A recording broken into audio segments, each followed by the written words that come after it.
आइए अब बात करते हैं विटामिन B9 की। इसको फोलिक एसिड भी कहा जाता है और फोलेट भी कहा जाता है। ये भी बहुत इंपॉर्टेंट विटामिन है और ये कार्बन मेटाबॉलिज्म में अपना अहम किरदार अदा कर रहा होता है। बेसिकली ये कार्बन एक्सेप्टर है और amino acids like serine, glycine और हिस्टिडीन इनमें से कार्बन को एक्सेप्ट करता है। बेसिकली ये जो अमाइनो एसिड्स हैं ये कार्बन डोनर्स होते हैं और विटामिन B9 फोलिक एसिड जो है वो कार्बन एक्सेप्टर होता है। तो ये इसका मेटाबॉलिक फंक्शन है। अच्छा, इसकी कमी से मेगालोब्लास्टिक एनीमिया या मैक्रोसाइटिक एनीमिया देखने में आता है। और होता ये है कि vitamin B9 that is folic acid की अगर कमी होती है तो सेल ख़ासतौर पे आरबीसी में प्यूरिन्स और थायमिडीन नहीं बन पाते। और होता ये है कि डीएनए जो है उसको कोशिश तो करता है इसको कंपनसेट करने की, किसी न किसी से अमाइनो एसिड्स बन जाए, लेकिन नहीं बन पाते और अल्टीमेटली सेल जो है स्वेलअप हो जाता है और एक वक्त आता है कि वो फ्रेजाइल होकर फट जाता है। यानी वो 120 डेज़ जो उसकी नेचुरल साइकिल है वो पूरा नहीं कर पाता और इट बिकम्स फ्रेजाइल, वीक हो जाता है, सेल साइज़ बढ़ जाता है और जब ये स्प्लीन से पास होता है, लिम्फ नोड से पास होता है तो ये फट जाता है और इस कंडीशन को कहते हैं मेगालोब्लास्टिक एनीमिया। अच्छा, इसकी डिमांड जो है प्रेगनेंसी में बहुत ज़्यादा बढ़ जाती है और लैक्टेशन में भी इसकी डिमांड बढ़ जाती है। और चंद दवाइयाँ हैं जो इसको इनहिबिट करती हैं, जैसे मेथोट्रेक्सेट, ये बड़ी ख़तरनाक भी दवा होती है, इसको तो इस्तेमाल भी नहीं करना चाहिए ड्यूरिंग प्रेगनेंसी।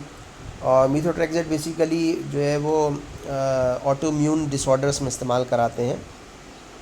तो ये ऑटो इम्यूनिटी को रोकने के लिए इस्तेमाल होती है, जैसे कि बीमारी है सिस्टमिक ल्यूपस एरिथ्रोमाटोसस, SLE जिसे कहते हैं, या कोई भी ऑटो इम्यून डिसऑर्डर है, ऑटो इम्यून आर्थराइटिस है, उसमें मेथोट्रेक्सेट का सहारा लेना पड़ता है।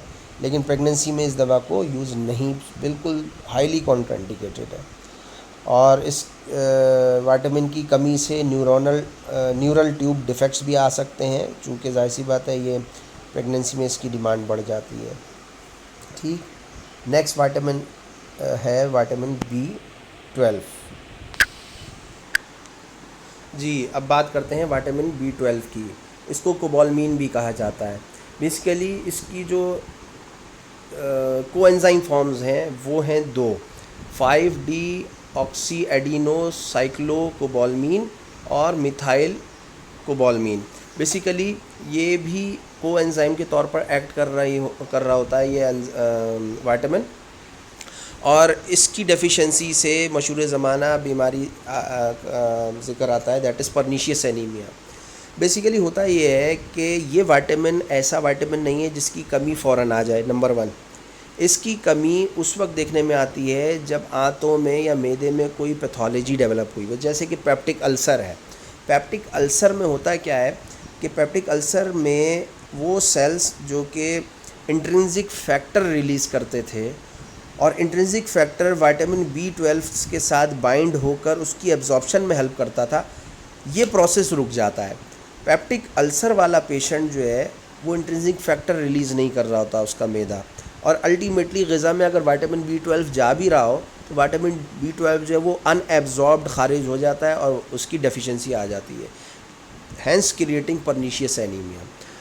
अदरवाइज़ विटामिन B12 जो है वो इंटेस्टाइनल बैक्टीरिया से सिंथेसाइज होता रहता है। अगर डेली रिक्वायरमेंट भी फुलफ़िल नहीं हो रही हो तो it takes several years to deplete for the depletion of vitamin B12। तो ये बड़ी अहम बात इसमें है। ठीक है, तो परनीशियस एनीमिया जो है वो रिलेटेड है GIT डिस्टर्बेंस से और ख़ास तौर पे पेप्टिक अल्सर से। अब इंशाल्लाह नेक्स्ट प्रेजेंटेशन में फैट सॉल्युबल विटामिन्स डिस्कस करेंगे।